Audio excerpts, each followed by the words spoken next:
The ACJU now is commemorating its 100th year, the centenary.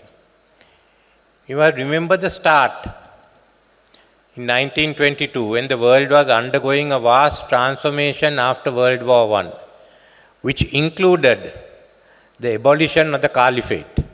And there was in India a big movement to restore the Caliphate, but in Sri Lanka, you also formed the ACJU at the same time, as to what was going to be the center of Muslim thought and of theology, which was the debate that has gone on. So today, you are still faced with some of the issues that were there that time. Firstly, we are in a different world where there are about 150 nations that were not there in 1922.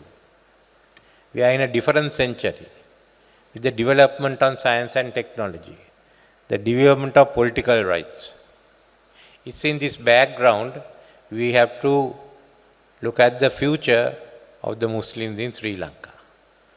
Firstly, not only Islam, but all religions are looking at what is the essence of our religion, what is the pure meaning of our religion, and how do we connect it with the modern world. Now, this is an issue that all of us face. But it does not mean the religion can go back to the past. The essence of religion must apply to the past, to the present, and to the future. A good example is Buddhism. When Lord Buddha preached Buddhism on the banks of the Ganges, there were no hydraulic civilization. But when it came to Sri Lanka, we were able to build a hydraulic civilization which has one of its foundations, Buddhism. So we did not reject hydraulic civilization because it was not there in the time of Gautama the Buddha. But we were able to adapt it to that civilization. Similarly, all of us must live in the present and look at the future. Past is useful to look at what is the essence of our religion. Because no religion is a religion of hate, and it must have compassion. And especially for Islam and the Christians, cannot be by any means a religion of hate. The recognition of Moses and the recognition of Christ and recognition of the Prophet doesn't mean it was a religion of hate. It was a religion of advancement. What Islam did, what Prophet Muhammad did, was to carry that message further. So we must not make any religion a religion of hate, but look at the essence of how we can live together and how we can each look at the religion of others. Each religion will try and must preach its religion to everyone, to the believers and the non-believers. But preaching to non-believers doesn't mean that they are the enemies of any religion. And religion itself is now going through many disputes. You find not only in Islam, so all religions have issues, whether it's Hinduism, in Buddhism we are discussing what it is. So we are all undergoing that. But we must not depart from our basic principles. And it's not a religion of hate. It's a religion of compassion, of how we are to find what we call the ultimate purpose of religion. Where does it end? So those, we must, in Islam also, as well as in Buddhism, Hinduism and Christianity, stick to those principles in searching for the essence of our religion. We feel religion has been commercialized, yes. Religion has been used for purposes of war, for purposes of hate. Take it out and see what is the essence of it. What is the pure religion? It doesn't mean you have to go to back and you have to start wars on it. Secondly, religion must adapt itself and guide modernity.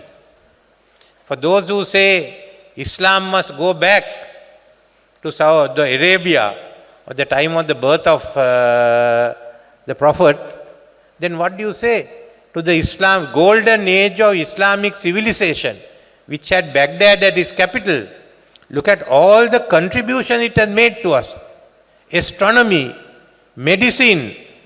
Look at the kingdoms, the Muslim kingdoms of the Iberian Peninsula, of Spain, which helped to civilize Europe.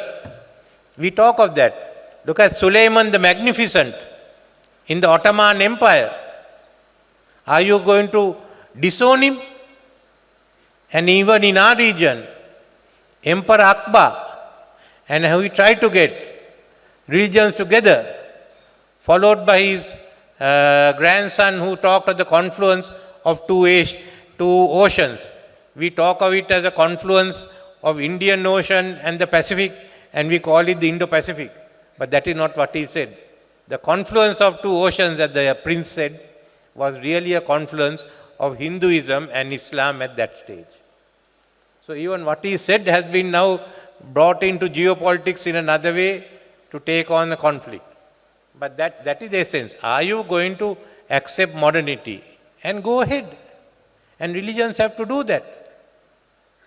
There is no way in which you can change, and you must accept the fact, even in religion, even in Islam, it started in Arabia, but the largest numbers are in South Asia and Southeast Asia. In Indonesia, in Pakistan, in India, in Bangladesh. Even now, I can see the differences, the clash that occurs. If you look at us now accepted the Western civilization, and the best example is that you have a Hindu as the Prime Minister of Britain and a Muslim as the Mayor of Lord Mayor of London. They represent the cultures of the West, not of our cultures, on which Hindus and Muslims are brought up. So these are facts that we have to today engage in and look at what is modernity. We have to remember in Turkey that Kemal Ataturk's modernization. We have to remember what Gamal Nasser did in Egypt. Now, are those to be rejected?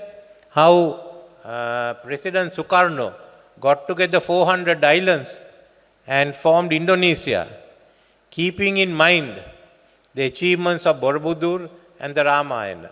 So are you going to reject all that? We have to accept this and go ahead. So modernity is important, and in Sri Lanka I would say that you must have centers of modern thinking among the Muslims. The best would be the universities that we have established in the majority Muslim areas of southeast or the southeastern area, and I am happy that Madam Ashraf got a plaque for her own achievements. As a woman she must get it, but I must also acknowledge the role played by the late Minister Ashraf in establishing the university. What is that going to be? It should be a modern university. It should be a modern university to all thoughts. Do you want to have a modern university which the government will back? If you try to confine it only to the Muslims, you might suffer the same fate as the Buddhist and Pali university. So keep that in mind. So modernity is in essence what we have to accept, and we have to go ahead. I see even here the Muslim community is undergoing those changes, discussing those changes. The MMDA is one of the main issues. That I am not going to interfere, that's a matter for the Muslim community. But one I must say, don't go back to don't indulge in any activity that is harmful to the Muslims. I saw the other day some Muslim children demonstrating on the MMDA.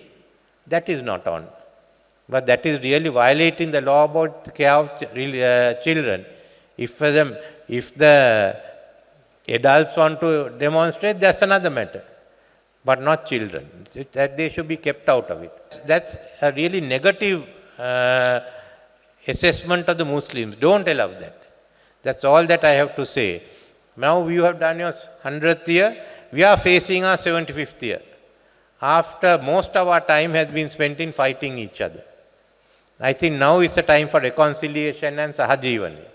So we started by talking to the Tamils, the Sri Lankan Tamils, to look at what are the issues, how do we move towards reconciliation. And that first step has been taken, and we are meeting the party leaders again. We've made a lot of progress in the discussions. We will also start discussions on how we integrate the hill country Tamils with the rest of the society. We have to accept they have come on lately, the other ethnic groups, religious groups are integrated into it. They haven't got the benefits of that integration. We have to integrate fully. And the third one is I want to have a discussion also. We must all have a discussion with the Muslim community of the problems you all face. What are the issues you face now? I think one of the good examples, you take 2018, the Digana riots, we have to talk about it. And we have to talk about 2019, the Easter bombs. All those have to be taken. What led to this? What are the issues? The issues that the Muslims in Colombo face are quite different from the issues that are faced by Muslims southeast of Sri Lanka or the Mana Muslims. And how does it relate to what we are talking about, the Tamils, Hill Country Tamils, Sri Lankan Tamils and the Sinhalese. So let us discuss those, come up with your grievances, the social backwardness that you feel. There are so many issues. I think it's the time, once we do this, that will be the third Reconciliation Act. And that's not all. We'll have a discussion among the Sinhalese also. There are groups that are affected. Society doesn't accept them. This is why I want to establish the Social Justice Commission, which will also look at these long-standing issues. So therefore, I would ask the ACJU, which has been very forthright in discussing the issues, to join with other Muslim groups and let us, as the third phase of it, discuss the issues of the Muslim community. So one by one we resolve one group and go to the other. I have not taken up those discussions together because each one discusses their problems and wants us to give priority to them, so we won't resolve any issue. I thought it's different, we'll go one by one. So in the 75th year that we will all look at becoming Sri Lankans and how we live in their country. And then look at the next 25 years. What are we going to do in the next 25 years? One institute we are starting is the Institute of History, which can discuss all these issues. There are no need to shout about the past from public platforms. Then there are other institutes, the Institute of Government and Public Policy. All this is necessary for us to have a new economy to go ahead. And let us be strong as a nation. Let the social justice prevail. Let ethnic harmony prevail. And let's have a new economy which will enable us to be a very competitive economy, making us prosperous. Thank you for inviting me.